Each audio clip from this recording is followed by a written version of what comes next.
Hi, I'm Annie Botticelli, and this is the Storyteller Forecast for Taurus for May 2015. Go to my website, aspiritualspark.com, or click on the link below this video to see more about my personal live coaching, also to see more about my new 28-day virtual coaching program called Shine, which is intended to help you work with the stars in the most wonderful ways and turn them into your friends instead of your foes. And while you're there, you can check my upcoming class schedule and sign up for my free email newsletter, which makes you part of my community. So what's going on for Taurus in May 2015? Well, we are kind of having a calm after the storm. The uproar of the February, March, April time frame when we were being very affected by the eclipses. Some of you will have gotten awesome news. Some of you will have gotten awful news. Some of you will have gotten both of these pairs of extreme polarity coming into your field. And May is a time for rest. May is a time for going back over things, for letting new things sink in, for letting new schedules and new chapters start to become more familiar and comfortable and normal. And for many of you, it's also your birthday. So if you did not listen to the forecast last month and you didn't hear about the birthday wishes, or you did and you need to be reminded that the universe is never more receptive to your desires than on your birthday. The sun in the sky represents what you want, what you desire, what makes your heart burn just with creative awesomeness. And when the sun in the sky gets packed to the part in your chart where it was when you were born, this is the solar return, the sun returns back there, then this is your birthday and this portal is opened for your desires. So definitely do your 10 birthday wishes, definitely do your vision board, one of the 2 best days of the year to do your vision board, the other one being the new moon in Aries, which just passed in April 18th, just in case you're watching this in April. And do what you can to feel your wishes as if they're coming true, because that's where the power behind any creative projects comes from. So do your birthday wishes, enjoy your birthday. If you are a later born Taurus, like your birthday is at the end of the sign, then you might still be feeling some of that funky sun in the 12th house thing. We talked about this some last month too, but when the sun moves through your solar 12th house, which it does in the 4 weeks before your birthday, it can make you uncomfortable because the sun is like a spotlight and it brings a highlight and just a big floodlight to what could be thought of as like the area behind the stove, right? So it's greasy and it's gross and who knows what is under there. That's what your unconscious mind is like. Scientists say we only use 10 to 20% of our mind consciously. The rest of it's unconscious, and we do not know what is in there. So if you're still feeling funky, then by the time your birthday comes, hopefully that will have passed. For the rest of you, and what I'm about to describe for the rest of you is coming soon for you with the later birthdays. So for you early to middle degree Taurus placements, you've had or about to have your birthday sometime in May or the end of April. And all of the personal planets now in your solar chart are starting to move into that first house.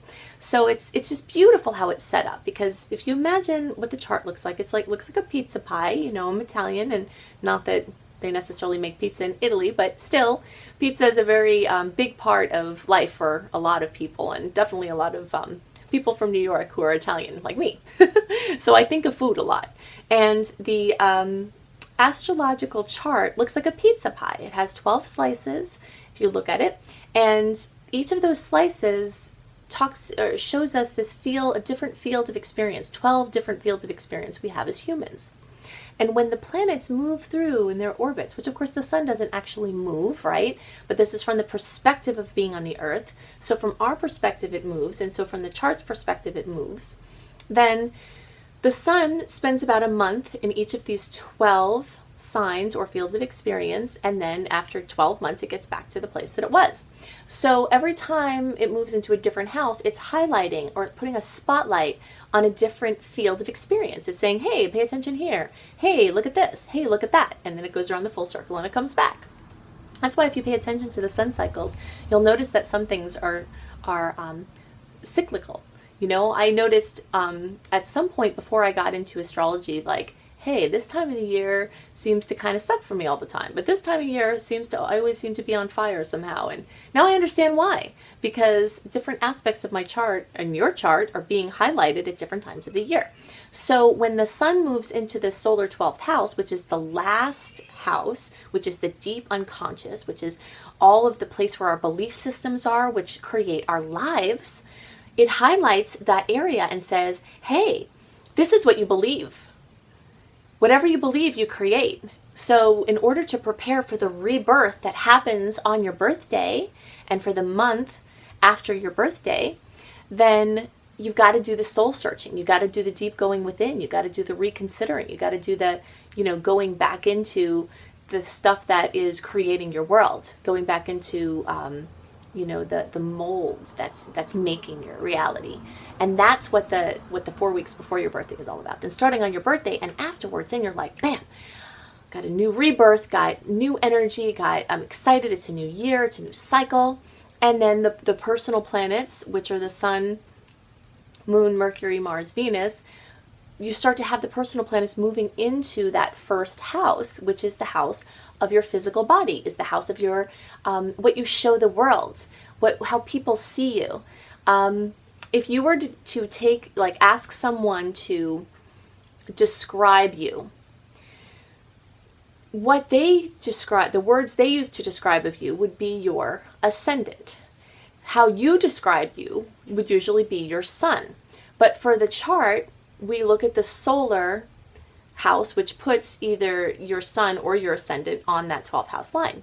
So this first house very much rules how you act. And how you act is how people wind up seeing you. So you just have a chance to rebirth yourself, do everything new. And even though we've got this whole month entrenched in retrograde energy, that doesn't stop your birthday cycle from you blazing forward with reinventing yourself. Now some caveats to that. It's not the best time to launch new things. That was a better time in April for that. But you can still get the sense of newness about something that you're working on, how you want to see yourself, setting goals for what you want to create as your reality. Now, all of you will have some or all of the month of May with Venus in your second house. And when Venus moves in the second house, it brings harmony and it brings aesthetic focus, and it can bring money. Wherever Venus goes, it can bring money and it can bring love.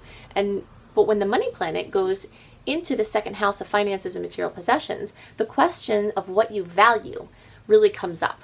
So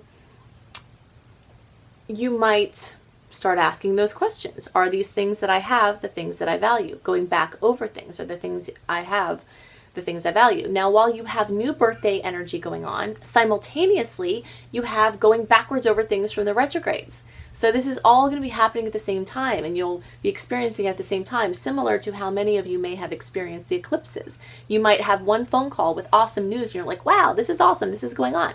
And then you get another phone call, and it's awful news, and you're like, wow, this sucks, this is going on though. And it's all going on at the same time. That's what's happening astrologically, is you've got all this new energy and you have all this going back over energy all at the same time. So let's talk about some of the highlights of transits this month. There is a theme, and the theme is quiet the mind, quiet the mouth, quiet the surroundings, and quiet the body. And there's a lot of reasons for this, but the basic reason is that Mercury, which rules Gemini, so everything that we think of in Mercury retrograde is very much a Gemini type of energy. It's transportation, it's mobility, it's communication. And when Mercury is in its own sign, and it's going backwards, as it will be this month, even though it doesn't go retrograde until May 18th, the shadow period starts May 4th. So May 4th starts the Mercury retrograde shadow period. May 18th starts Mercury retrograde, goes through June 11th, and then the post-retrograde shadow goes through June 27th. So essentially all of May and June are retrograde. So this takes all of this kind of spinning, social, movable energy that wants to spiral and go this way and that, and it just kind of stops it and it puts it backwards. We have 5 other transits this month besides Mercury retrograde where that energy of Mercury is somehow afflicted or antagonized. And the first aspect of this happens before the retrograde, and it's May 3rd, Mercury in Gemini is opposed by Saturn. So Saturn is always like this kind of heavy, stern, responsible force. And when it comes in an opposition, which is a 180-degree angle, it's challenging the communication or the transportation or the mobility. So it's like information is spiraling around and then something says, nope, stop it. Stop like that. That's it. Right? So we've got that energy of just stop. Then on the same day, May 3rd, we have the full moon in Scorpio. Now, for many of you, this is going to bring fullness to a situation with a relationship, a coworker, a romantic relationship, a pet, something close to you that is important or that you have an emotional connection with or can be emotionally affected by. There's some kind of ending or chapter closing or completion or news or something that needs attention at this time of the month. And this happens at the same time as your freedom of movement and speech is hindered, and they could be related. So on May 15th, we have Mars also in Gemini. You can see with this theme of Gemini energy just kind of being stopped. Mars now in Gemini has this opposition with Saturn. Now it moves in the same position that Mercury was in earlier in the month, and how you use your energy is blocked. Okay, it's something is coming to hinder you. On May 17th and 18th, we have the new moon in your sign, new moon in Taurus. This is a very special time of the year to have the new moon in Taurus, and it still will carry all of the wonderful energy that it does, and it can, while it's being flanked on either side with these antagonistic forces. So May 17th or 18th, depending on where you are, you have the new moon in Taurus. It's time for seed planting. Could be literal, but it also your own seeds, your wishes. So this month, you get 10 wishes on your birthday, if you didn't have your birthday already in April, and you get 10 wishes on the new moon. And if they're around the same time, then that's even more powerful. Having a new moon around your birthday is very auspicious. So on May 18th, Mercury goes retrograde. So here we have the new moon flanked, the Mars and Saturn opposition and Mercury going retrograde on either side of the new moon. So there's just kind of weird energy around it, In general, I like this month, like I said, for quieting the mind, the mouth, the body, the surroundings, and just flowing with the things that are coming to you without pushing any specific agenda. Many, many, many, many, many people are going to have afflictions to their communication and transportation devices or vehicles or anything that moves you or that you communicate with people through. There's going to be many afflictions, many problems. If you don't already have insurance on your device, check this on your bill or call up your provider to see, because you might not have it. Maybe you got a new phone and maybe you didn't want to pay the extra $5 or $6 a month to protect your phone.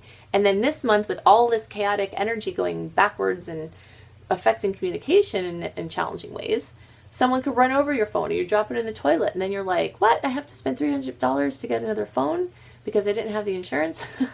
So if this is before then, you want to figure this out beforehand, before you have any kind of problems. And the same thing with your car. Something even simple like checking to see if you have glass coverage without a deductible. I've talked about this in some videos before.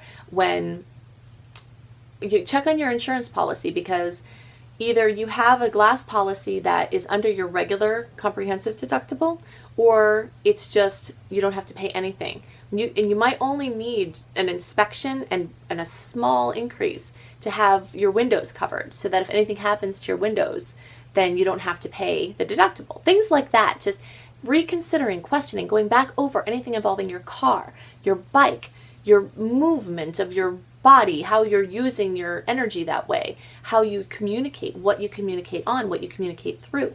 Also, what's going to happen a lot this month is emails that you're not intending to send to people may get them. Same thing with texts. You want to be so careful this month. I've been using the example just in a couple of the horoscopes as I'm thinking about it, but my iPad does crazy voice to text things. I don't know what whoever put that together has a major sense of humor and a bizarre sense of humor, because the things I say are not the things that tend to show up in the voice to text. So somehow when I was talking into the voice to text in an email responding to someone about booking a session, it came up with the active version of the F word in the email. And fortunately I caught it, but these are the kind of things that are happening anyway in life. But the odds of you not catching it are increased during this month. So you just want to make sure you're not throwing F-bombs accidentally to people's inboxes professionally or whatever. These are the kind of things you have to look out for. And this is part of the reason why I suggested before, and I'm going to say it again, to quiet the mind, quiet the mouth, quiet the body, quiet the surroundings. Because the less chatter and things that you have going on, the more likely you are going to catch something important. And I guarantee you there are going to be some of you that catch something really important because you kept this in your mind and you're like, oh my God, thank God I did that. Thank you so much. So just really be paying attention to that. So then at the end of the month, okay, so Mercury retrograde from May 18th through June 11th. The shadow period starts May 4th. The shadow period after goes through June 27th. All of May and June are covered in Mercury retrograde. Not the best time to sign contracts, not the best time to make long-term commitments if you can avoid it. Things you decide on now are going to change. The last week of the month, May 25th through May 31st, we have 3 personal planets in Gemini. Again, with the Gemini, it's just like there's so much Gemini and then it being afflicted. It's not, see, if all those afflictions weren't happening, this month would just be like spinning, spinning, spinning with Gemini energy spinning. So in some ways, once again, I'm always looking for ways that these antagonistic things, why they're positive for us and how we can use them to be positive instead of just being like, oh, it's going to be hard. I don't see it that way. If the energy of Gemini spins and there's so much of it in a month, we could be debilitated with choice or with indecision or with scatteredness or with disorganizedness. And when you have so many hindrances, it really helps you to slow down and use the Mercury and Gemini energy in ways that don't get to the end of the spectrum where they become debilitating. So it's actually positive in that way. It makes you slow down. The more you can proactively slow down, the less the universe will have to make you slow down by messing with your devices or doing other things to quiet you. Okay, so the end of the month we have these three aspects with Mercury or Mars in Gemini, then Mercury in Gemini, then Sun in Gemini, having a square, which is another challenging angle, to Neptune. And Neptune, like every planet, placement, sign, has a range of potential expression from higher to lower. When we have a planet that's showing up in an angle that is challenging, we're more naturally going to see the more challenging end of the potentials showing up. And for Neptune, that is, it obscures things, it brings deception, it brings things working behind the scenes or people working behind the scenes in not a positive way. People talking behind your back, people plotting behind your back, people, anything that's going on behind the scenes that's not positive and supportive to you, internet security, things like that.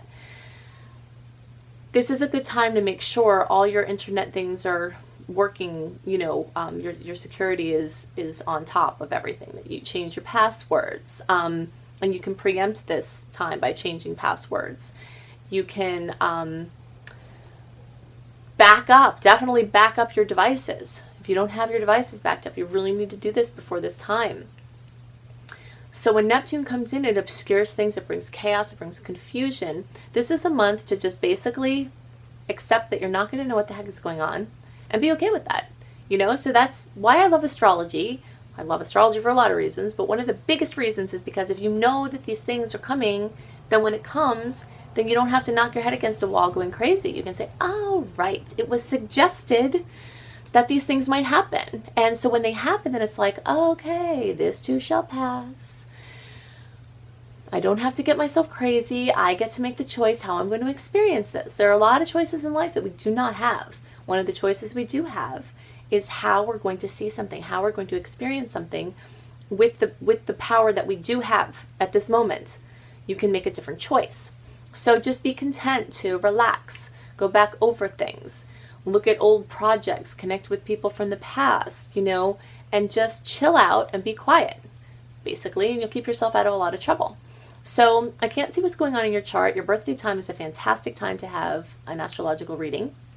It's also a fantastic time to pick up a 28-day virtual coaching program that's intended to help you shatter your glass ceiling. Everybody has a glass ceiling. Everybody has a matrix that you are moving within, and every time you bump up trying to get out, you come up against these same things and you're stuck in this matrix, right? So that's why I created Shine.